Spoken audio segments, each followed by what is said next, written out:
In today's episode, escalating feud leads to dad orchestrating his brother's arrest. You make me do all the science fair project. I'll throw you under the metaphorical bus. XBF and his EX cause me to almost off myself. I cause my EXBF to lose his business. So let's get started. Escalating feud leads to dad orchestrating his brother's arrest. My uncle has always been a self-righteous, petty slime ball, with a foul temper and grandiose idea of his own importance but little to no brains. My dad always just took it and tried to keep the peace because family is so important to him. This is the story of how my uncle finally pushed my dad too far and ended up getting arrested for his trouble. It is pretty long since it covers several months of a feud between them. As background, my dad and my uncle are neighbors in a rural community of 600-ish people. My dad built the house my uncle lives in and sold it along with a small plot, so my dad's remaining land is about 6 acres and runs along the side and the back of my uncle's smaller property. My uncle is a dealer for HVAC units. My dad is in the HVAC business and would buy some things from his brother, even though his brother's prices were higher and he had a more limited inventory than other dealers, in order to help his brother out. My dad also rented a building his brother owned and used it as his shop/office. He only rented the building and parking lot, but in the field out behind the shop my uncle and my dad both would collect old HVAC units. These things are rusty and all around fugly, but when they didn't have anything else to do they could go get one of these old units to break down for scrap. This story starts when one day my dad went to his brother and said he needed a certain unit, but his brother quoted him a really high price and also couldn't deliver in the time frame my dad needed. So my dad called up another dealer he works with, and that guy had a unit on hand to give him for a much lower price. A no-brainer. My uncle found out about this somehow. Dudes in the HVAC business are apparently like gossipy teenaged girls, and confronted my dad, basically giving him an ultimatum that if my dad wouldn't commit to buying 100% of his units from my uncle, then my uncle wouldn't sell him anything. I already told you my uncle is an idiot. So my dad didn't say anything to his brother, but he took him at his word and stopped buying anything from him. A month or so later my uncle showed up at my dad's shop and confronted him again, wanting to know why my dad hadn't ordered anything from him that month. When my dad told him why, my uncle exploded. They apparently had a screaming match, and in the end my uncle announced that my dad was no longer his brother, they were no longer doing business together, and my dad was evicted from the shop. I will note that legally my dad was not evicted because evicting him would have required a legal notice, a certain period of time, etc. But my dad was over it, so he said fine and began converting the barn at his house into his new shop. So my uncle, who apparently had thought my dad would not call his bluff, showed back up at the shop a few days later and informed my dad that he also has to move all of the old HVAC units scattered around in the field behind the property, or he would sue my dad for the cost of removal. Now, this too probably had no legal power, since my dad's lease was only on the building, not the field, and my uncle contributed to and used the old units as communal property. But when my dad is pissed off, he is really pissed off. So he agreed to move the old units. He took his tractor over and loaded each one onto his flatbed trailer, drove out behind his barn, and painstakingly arranged hundreds of rust bucket fugly old HVAC units an inch or two off the property line at the back of my uncle's house. Note that my dad could not see these things from his house due to the way his property is set up, but my uncle had an HD view of them in his backyard. My uncle started being even more of a creep than usual and was always spying on my dad's house, so my dad decided to build a privacy fence down the side of his property that runs along my uncle's property, but not the back of the property where the HVAC units are. The fence guys arrived and worked for a few hours before my uncle came screeching into his driveway and exploded out of his truck, already screaming because these poor fence guys had laid posts or tools or whatever temporarily on his side of the property line as they were building the fence. My uncle called the police, who basically told the fence guys, "Okay dudes, just don't put anything on this crazy man's property," and left. The next day apparently someone left a hammer across the property line, so here comes my uncle screaming at them again. He called the police again, but by the time they got there the guy had already moved his hammer, so the police were just annoyed by this point, but could only warn them not to do it again. Later that afternoon, my uncle called the police a third time, I kid you not. This time he wanted to report that my dad had stolen a backhoe from him. Like one that attaches to the back of a tractor. One that, again I kid you not, my uncle had given to my dad 2 whole years prior, because my uncle didn't even have a tractor big enough to attach the thing to. The cop was not amused when this story came to light, and since it was the same cop who'd been there earlier that day, she was beyond annoyed at that point. My dad helpfully said, "Come get the backhoe, if you want it," knowing full well my uncle had no way to pick the thing up or haul it even the few feet to his own yard.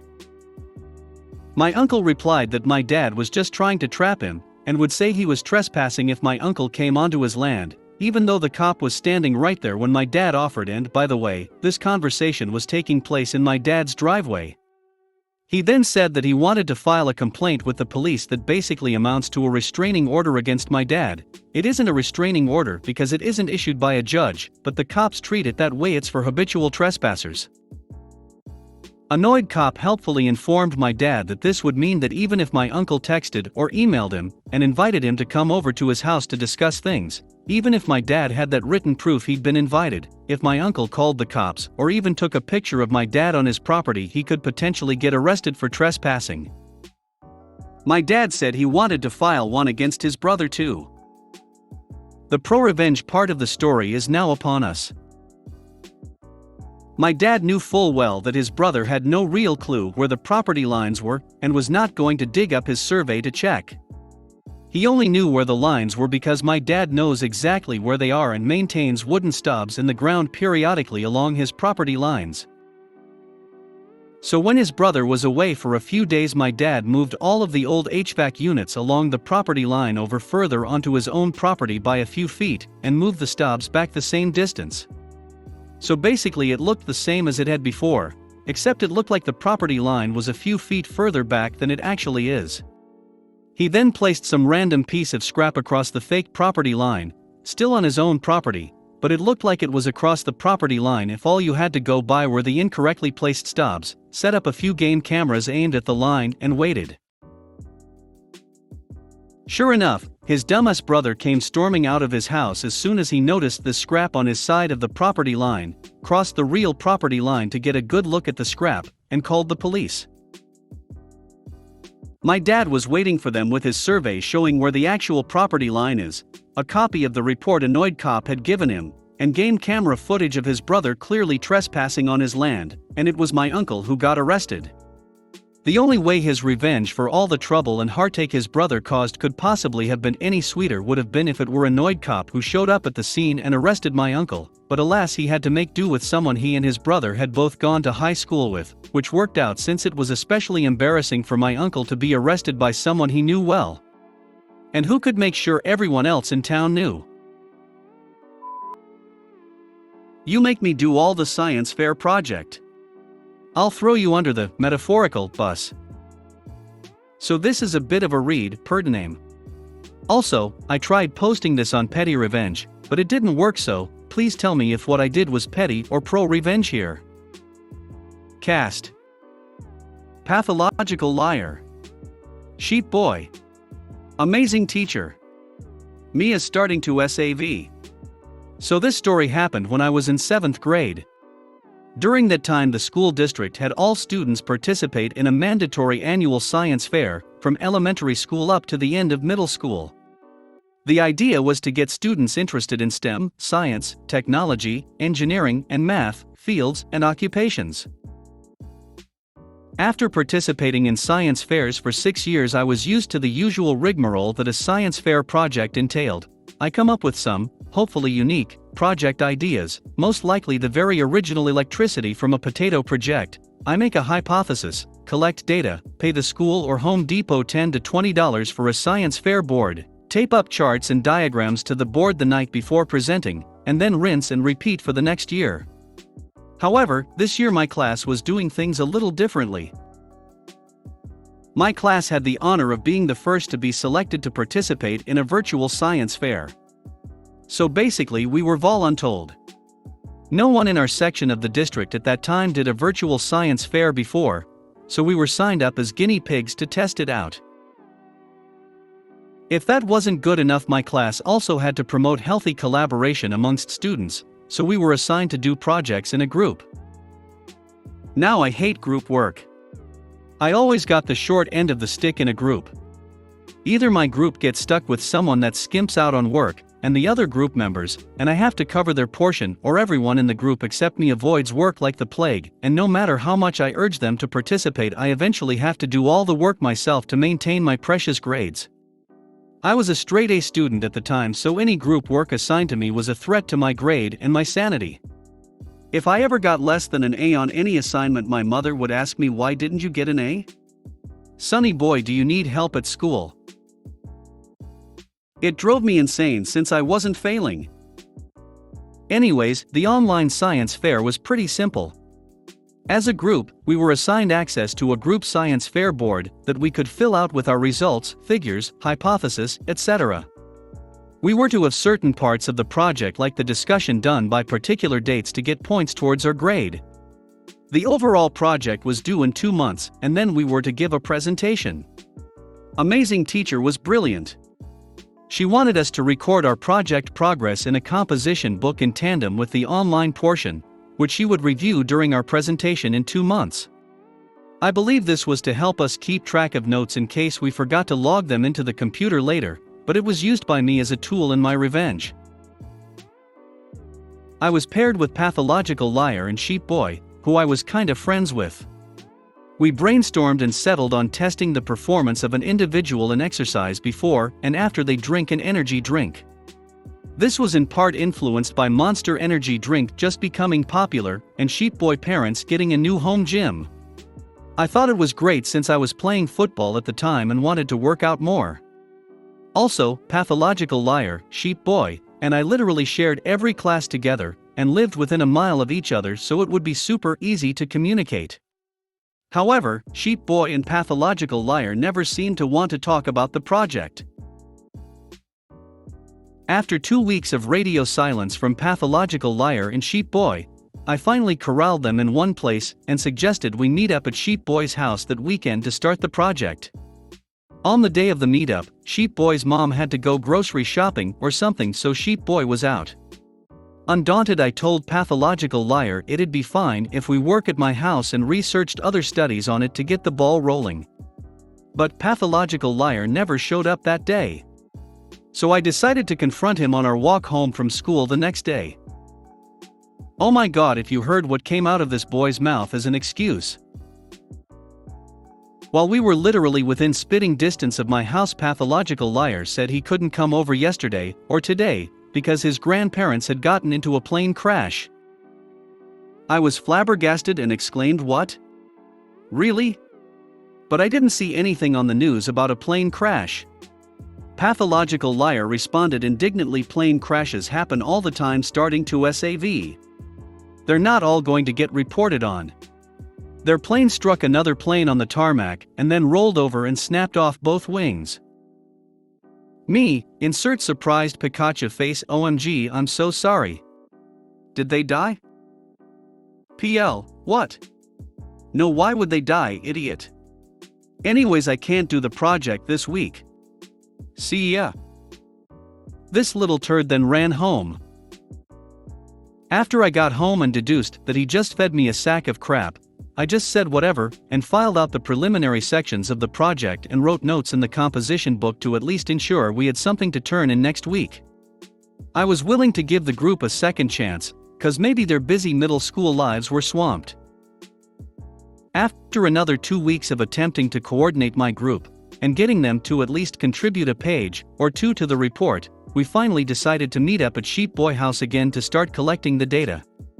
We actually all showed up this time, and Sheep Boy's mom had bought the Monster Energy drinks we needed. Pathological Liar started to guzzle them because he wanted to test out the drinks first.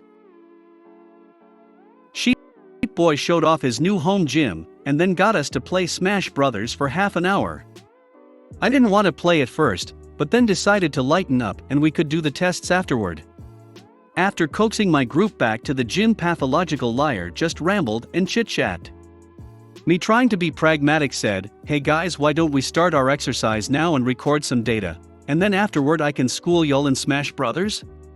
Sheep Boy looked willing until pathological liar sighed out, "Oh my god, starting to SAV sigh hi, we didn't invite you out to do this stupid project, we invited you to hang out." Sheep Boy's attitude did a complete 180, chiming in, "Yeah, we don't want to do the stupid project now." I was seething. Pathological liar spouted a load of bull. This wasn't even his house. I was the one who organized this get-together to collect freaking science fair data. I was the one herding these sheeple around. OMG. The second chance I gave them was taken, and then stomped all over the ground, and they weren't getting a third one. I relented and said, "Okay then, let's just hang out then." When I got home that night I was angry, and I used that anger to fuel my revenge. I conscripted my parents to the science fair project, and they helped me collect the data I needed by volunteering to work out and drink energy drinks. The data collection problem was solved. Once I got enough data, I wrote down everything for the science fair project in the composition book. I even uploaded everything to the online science fair board. I created all the PowerPoint slides and scripts for the presentation. Over the next few weeks leading up to the presentation, Sheep Boy and Pathological Liar didn't even ask about the science fair project. They had no intention of doing any of the work. Although my anger fueled me to get the project done, I wasn't finished.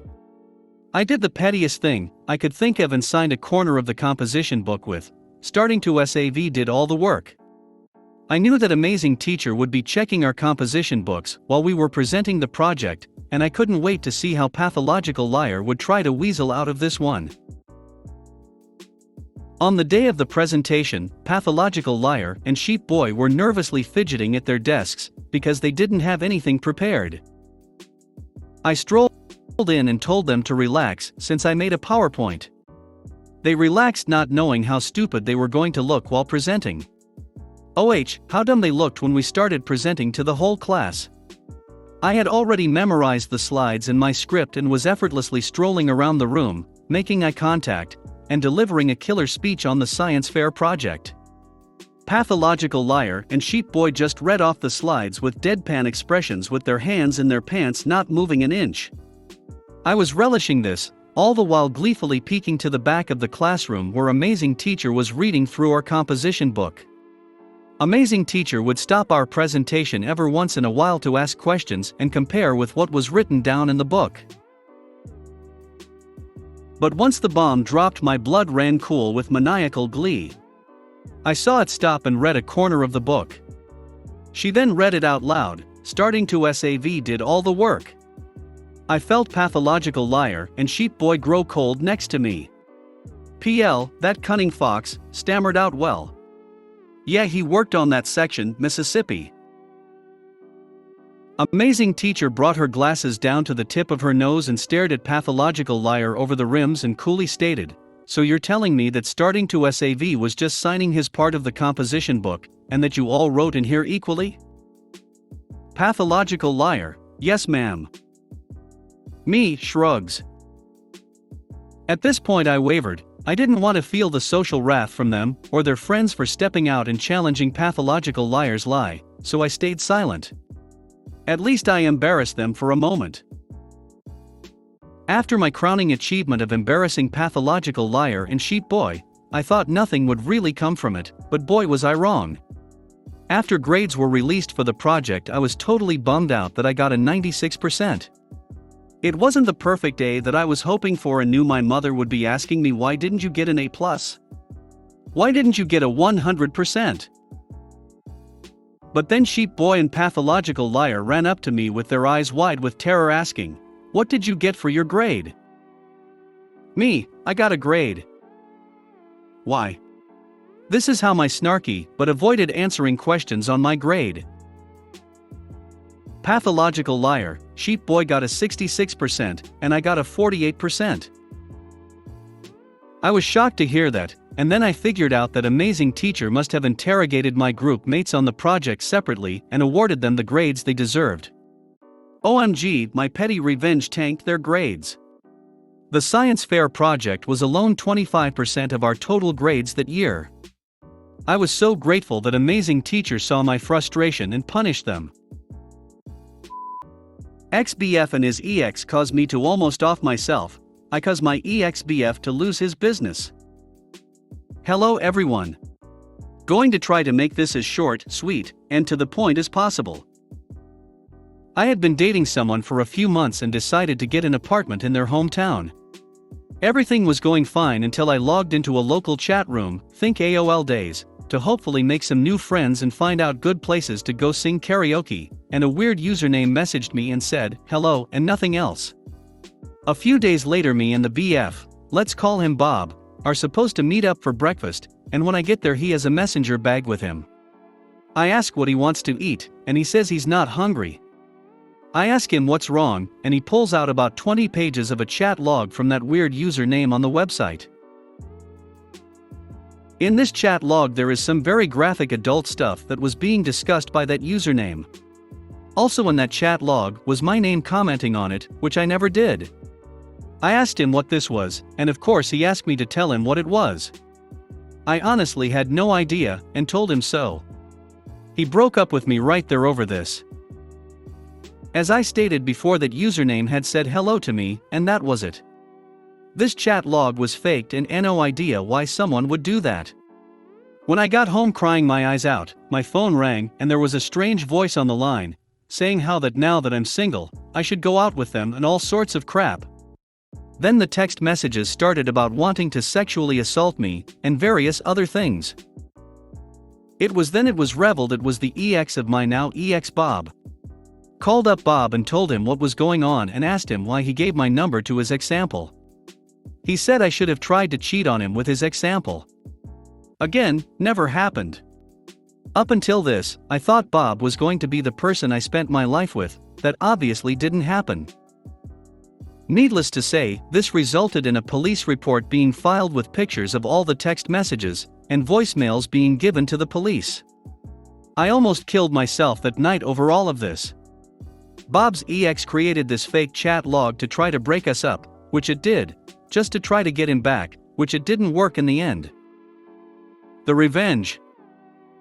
My ex-BF Bob was running a computer business, and at the time Windows required CD keys to install.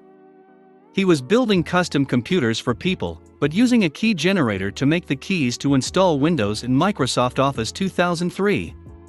I found this out, and decided to contact Microsoft and the anti-piracy groups, and gave them all the information I had. I didn't hear anything more about it. Until just before I moved back to my home state, the hammer fell. My ex lost his computer business, and was fined over $100,000 for the software piracy. He still doesn't know who turned him in, but it cost him everything he had worked for. He was forced to move back in with his parents, sell his car, and get a job waiting tables. Was told I should post this here, because we didn't know if this counted as pro or nuclear revenge. Update: I was asked why Bob got the brunt of this. Well, here it is. Bob gave my contact info to his EX, and that started a campaign of harassment by his ex towards me. Police wouldn't do anything because of his uncle being on the force. So Bob giving my phone number out to people and being the instigator and telling them to hit me up, as I later found out, is why he got the brunt of it. Rather have went after that sleazeball ex of his, but I couldn't get info on him. I suspect the other reason that the police didn't do anything was because of it involving 3 gay guys. Maybe if it had been a big city, maybe something would have been done back in 2005, but it being the Midwest, probably explains why the police there didn't give a rat's ass. Also, I should mention that I have done some IT work in the past, so that's why I called Microsoft and the anti-piracy groups, because I knew what Bob was doing was piracy, and it would cost him everything if they dropped the hammer on him. Which it did. Thanks for watching.